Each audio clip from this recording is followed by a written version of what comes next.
Assalamualaikum warahmatullahi ta'ala wabarakatuh. Kebanyakan masalah terjadi biasanya disebabkan oleh dua hal ini.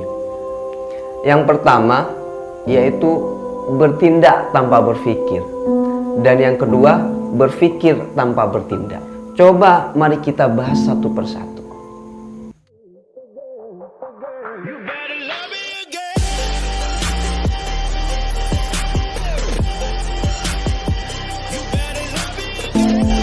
Yang pertama yaitu bertindak tanpa berpikir. Coba kita lihat orang di sekitar kita dan amati berapa banyak orang yang dibenci oleh orang lain, bahkan dibenci oleh keluarganya sendiri, hanya gara-gara melakukan sesuatu yang tidak difikirkan terlebih dahulu. Sudah berapa banyak pertemanan yang hancur hanya gara-gara omongan yang tidak teratur. Banyak sudah masalah terjadi karena melakukan aksi konyol untuk dibuat konten viral di sosial media yang berujung hujatan dan akhirnya minta maaf. Sudah banyak orang yang emosi kepada orang lain hingga lidahnya kepleset dan menghina, menjatuhkan orang lain, suku lain, agama lain yang berujung di dalam penjara. Sudah berapa banyak orang yang rugi dan kehilangan uangnya gara-gara investasi yang tidak jelas, dan mereka tanpa berpikir terlebih dahulu, investasi ini masuk akal nggak sih? Sudah berapa banyak orang yang kehilangan nyawanya yang berujung dalam penjara sehingga si pelaku sangat menyesalinya. Ini semua terjadi karena mereka mendahulukan tindakan daripada pikiran. Ini hanya sebagian kasus. Sudah banyak kasus-kasus yang lain yang terjadi karena tindakan di saat otak lagi traveling kemana-mana. Alangkah baiknya ketika kita mau berbicara, difikirkan dulu apa yang akan kita ucapkan. Ini bermanfaat apa tidak? Menyinggung orang lain apa tidak? Kalau saya berkata seperti ini, berbahaya apa tidak? Jangan sampai kata yang keluar dari kita merupakan hasil dari emosi kita. Apabila ini terjadi, maka sangat fatal akibatnya. Kalau mau buat konten, dipikir dulu.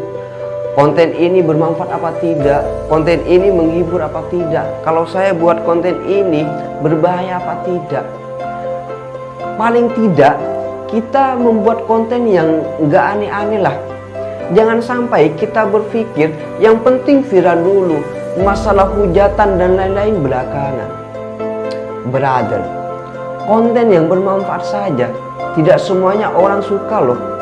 Apalagi konten yang tidak berfaedah sama sekali. Apabila ini tetap dilakukan, maka Anda akan mengetahui apa akibatnya. Jika hal yang seperti ini dibiarkan, maka masalah-masalah lain akan bermunculan apabila kita mendahulukan tindakan daripada pikiran. Jadi, berpikirlah terlebih dahulu sebelum melakukan sesuatu. Kenapa? Biar tidak menimbulkan masalah-masalah lain di kemudian hari. Itu yang pertama. Yang kedua, yaitu berpikir tanpa bertindak. Kasus ini juga banyak masalah-masalah terjadi. Sudah berapa banyak keinginan, mimpi yang tidak pernah terjadi karena kita tidak mempunyai keberanian yang cukup untuk memperjuangkannya. Sudah berapa banyak ide cemerlang yang hanya menjadi sebuah ilusi karena kita tidak berani mengeksekusi. Sehingga ide cemerlang tersebut menjadi nyata karena ada orang lain yang mengeksekusinya. Sudah berapa banyak orang yang mempunyai cita-cita yang tinggi, cita-cita yang besar, namun tidak pernah terjadi, padahal orangnya sudah tua keladi. Ini semua terjadi karena mereka hanya berpikir tanpa melakukan langkah yang pasti. Berapa banyak orang yang menyesali hidupnya karena mereka hanya berpikir dan menganalisa tanpa berbuat hal yang nyata. Sudah berapa sering kita mengkhawatirkan sesuatu, membuat skenario-skenario buruk dalam otak kita. Kalau misalnya gagal bagaimana? Kalau misalnya seperti ini bagaimana? Kalau misalnya seperti itu bagaimana? Kalau misalnya jikalau meskipun akan tetapi dan lain sebagainya. Kita selalu mengadakan masalah dalam otak kita, padahal masalah tersebut tidak pernah ada di dunia nyata. Kita terlalu takut mengeksekusi sesuatu karena kita ketakutan terhadap isi kepala kita. Bukankah salah satu kunci kesuksesan adalah berani mengambil risiko?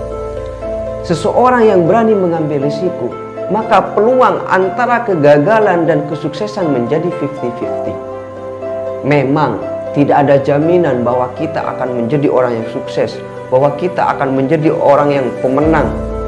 Namun apabila kita tidak berani mengambil risiko, maka 100% kita sudah menjadi orang yang gagal. Banyak keputusan yang bisa kita ambil dalam hidup ini.